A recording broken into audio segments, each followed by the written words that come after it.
Red ball cricket में Indian team का time सचमुच बहुत ही ज्यादा खराब चल रहा है। और ये क्यों होता है? क्योंकि ट्रांजिशन फेज से टीम गुजर रही होती है। और मैं तो कहूंगा कि आज की जो बुनियादी गलती हुई है, जो बेसिक गलतियां हुई हैं आज के इस मैच में, आखिरी 15-20 मिनट में जो पैनिक हुआ है फिर से इंडियन टीम की तरफ से, वो नहीं होना चाहिए था। और एक रन आउट पूरा का पूरा मैच जो आपके लग रहा था कि आप बना चुके हैं अपने लिए, आपने करे कराए पे पानी फेर दिया। यशस्वी जायसवाल एक शॉट खेलते हैं बॉल एंड की बॉल पे, और वो शॉट मिड ऑफ पे जाता है। वहां पे कॉलिंग होती है यशस्वी जायसवाल की तरफ से, और विराट कोहली नॉन स्ट्राइकर पे खड़े थे, उनकी तरफ से उस तरीके से रिस्पॉन्स नहीं आता, रिस्पॉन्ड नहीं करते। 2 कदम आगे बढ़ाते हैं, उनको लगता है कि रन के लिए आ रहे हैं, क्योंकि हम जानते हैं कि विराट कोहली का नेचुरल है कि वो 2 कदम आगे आते हैं और रन के लिए तैयार रहते हैं। लेकिन वहां पे यशस्वी जायसवाल दूसरे एंड पे पहुंच गए नॉन स्ट्राइकर पे, और विराट कोहली भी वहीं पे पहुंच गए, तो वहीं पे रह गए अपनी जगह पे। और वहीं पे जो गलती हुई है उसकी वजह से ऐसा लग रहा है कि दूसरे दिन फिर से एक बार ये कहना पड़ेगा कि अब जब तीसरे दिन इंडियन टीम आएगी तो फॉलो ऑन बचाने के लिए आएगी, ना कि हम ऑस्ट्रेलिया के स्कोर के करीब पहुंचने के लिए रहेंगे, मतलब उसके लिए देखेंगे भी। क्योंकि जिस तरीके की गलतियां हुई है ना आज के इस मैच में, दूसरे दिन के खेल में, वो बहुत सारी गलतियां हैं। किन किन चीजों पे बात करें? और टेस्ट मैच एक चीज तो दिखाता है कि जब तक आपकी बॉलिंग में दमखम नहीं होगा ना, आप टेस्ट मैच जीतने के बारे में सोचिएगा भी मत।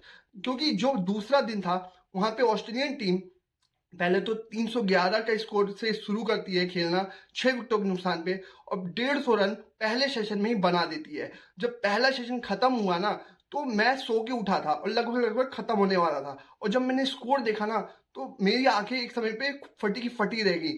474 रन, 311 पे 6 से अगर ऑस्ट्रेलिया 474 मार रहा है, तो इसका मतलब आखिरी 4 विकेटों ने 150 से ज्यादा रन मार दिए उनके लोअर ऑर्डर के बैट्समैनों ने। और किस वजह से? जो मैंने कल वजह बताई थी, स्टीव स्मिथ एक ऐसी कड़ी थी उनकी बल्लेबाजी में जो कि खड़े रहे। 68 रनों पे कल खेल रहे थे, आज लगभग 150 की पारी खेल के गए हैं, तो उनके इर्द गिर्द जितने बल्लेबाज थे टेलेंडर्स, उन सभी ने रन बना दिए। और ये तो एक चीज देखनी चाहिए कि पैट कमिंस एक ऐसे प्लेयर है जो कि जब टेलेंडर उनके सामने खेल रहा होता है ना, तो वो लप्पेबाजी पे आते हैं, लेकिन जब एक प्रॉपर बैट्समैन खेल रहा होता है तो प्रॉपर बैट्समैन की तरह ही खेलने लगते हैं पैट कमिंस। कहीं ना कहीं जो रोहित शर्मा की कप्तानी के काल बने हुए हैं ना, पैट कमिंस बने हुए हैं, और ये कप्तानी लेके ही मानेंगे रोहित शर्मा की, और इनको टीम से बाहर निकलवा के ही मानेंगे जिस तरीके का इनका परफॉर्मेंस है इंडिया के खिलाफ। अगर आप देखें तो 474 के जवाब में भी इंडियन टीम बहुत अच्छी पोजीशन में नजर आ रही थी। आखिरी 15 मिनट खत्म होते होते अगर आप देखें तो जो आखिरी 15 मिनट खराब चले गए। इंडियन टीम एक समय पे 153 पे 2 विकेट था 40वें ओवर की आखिरी गेंद तक। जो 41वें ओवर की पहली गेंद थी, वहां पे जो रन आउट हुआ है ना, उस वजह से ऐसा लग रहा है कि फिर से इंडियन टीम को एक बार अपनी इस पारी को बुनना पड़ेगा, बिल्ड करना पड़ेगा। और बिल्ड क्या करना पड़ेगा कि आपने कहीं ना कहीं एक और विकेट फालतू में गवा दिया आकाशदीप सिंह का, और उनको आपने एज अ टेलेंडर भेजा, और टेलेंडर के तौर पे आखिरी 20 की 22 मिनट रह गए थे, तो आपको ऋषभ पंत को ही भेज देना चाहिए था। उसी प्रेशर में कहीं ना कहीं विराट कोहली भी अपना विकेट फेंक के चले गए, क्योंकि विराट कोहली और यशस्वी जायसवाल जिस तरीके की सेटल नजर आ रहे थे ना, जिस तरीके से उनका जो स्टांस था, जिस तरीके से वो फॉरवर्ड ले रहे थे अपने स्ट्राइड में, जो ट्रिगर मूवमेंट था दोनों प्लेयर्स का, वो लाजवाब था। और कौन सी बॉल को छोड़ना है, कौन सी बॉल को खेलना है, कौन सी बॉल को टच नहीं करना है, सभी को ऐसा लग रहा था कि कॉन्फिडेंस नजर आ रहा था उन दोनों में। लेकिन ऐसा लगा कि जैसे ही यशस्वी का विकेट गिरा ना, विराट कोहली के माइंड में उन्हीं का विकेट चल रहा था। उसी वजह से जो कॉन्सेंट्रेशन लैप्स हुआ ना, वहीं पर अपना विकेट देके चले गए। अब यहां से इस मैच में फिर से वही बात है, क्या इंडियन टीम फॉलो ऑन बचा सकती है कि नहीं? क्योंकि ये पूरा साल अगर आप देखें तो इंडियन टीम ने जो अचीवमेंट पाई है और व्हाइट बॉल में पाई है, वो 50 ओवर और 20 ओवर फॉर्मेट में पाई है। क्योंकि 20 ओवर का आपने वर्ल्ड कप जीता, लेकिन जो 90 ओवर यानी कि टेस्ट मैच है, उसमें आपने अंडर अचीवमेंट पाई है। इस पूरे साल में आपने टेस्ट मैच में किया क्या है? आप अपने घर में हार गए न्यूजीलैंड से, आप बॉर्डर गावस्कर ट्रॉफी हारने की कगार पर पहुंच गए 10 साल बाद, जो कि 10 सालों से आप लगातार जीतते आ रहे थे, चाहे अपने घर में हो चाहे ऑस्ट्रेलिया के घर में हो। आपने किया क्या है? सिर्फ अपने इंग्लैंड को, जो जनवरी फरवरी के इस पहले महीने में हुआ था इसी साल के, वो वाली सीरीज आपने जीती है। तो कुल मिला के अंडर अचीव ही किया है टेस्ट मैच में। ये कब होता है? जब कोई टीम ट्रांजिशन के फेज से गुजर रही होती है, और ये टीम इंडिया का ट्रांजिशन फेज है टेस्ट मैचेस में।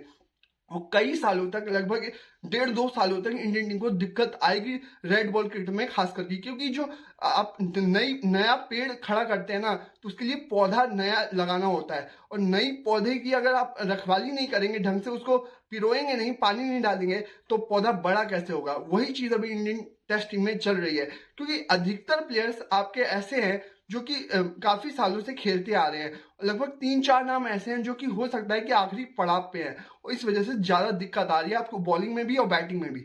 अगर आप देखें तो पहले जो प्लेयर्स थे, जैसे कि बॉलिंग की अगर बात की जाए, तो बॉलिंग में आज की डेट में एक बुमराह को अगर हैंडल कर लिया सामने वाली टीम ने, तो कोई भी ऐसा दूसरा ऑप्शन नहीं है जो कि सामने वाले को डरा पाए, और वही चीज आज के इस मैच में भी हुई है।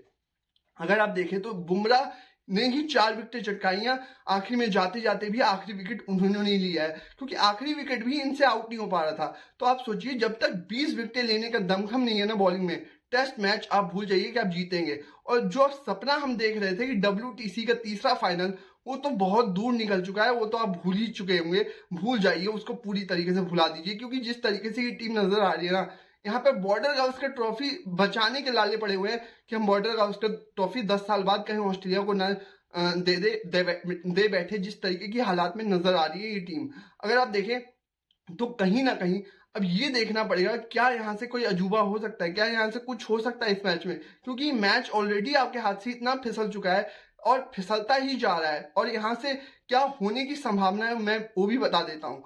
अगर ऋषभ पंत चल गए तो ठीक, नहीं तो इंडियन टीम फॉलो ऑन बचाने के भी लाले पड़ेंगे, जिस तरीके की हालात नजर आ रहे हैं। और प्रॉपर टॉप ऑर्डर बैट्समैन को आपने बिठा के एक जेन्युइन ऑलराउंडर को खिला दिया वहां पे, जहां पे शुभमन गिल तो रोहित शर्मा से बेहतर फॉर्म में नजर आते थे, तो शुभमन गिल को आपने बिठा दिया, KL राहुल को आपने 1 नंबर नीचे कर दिया, जो ओपन कर रहे थे उनको 3 पे ले आए।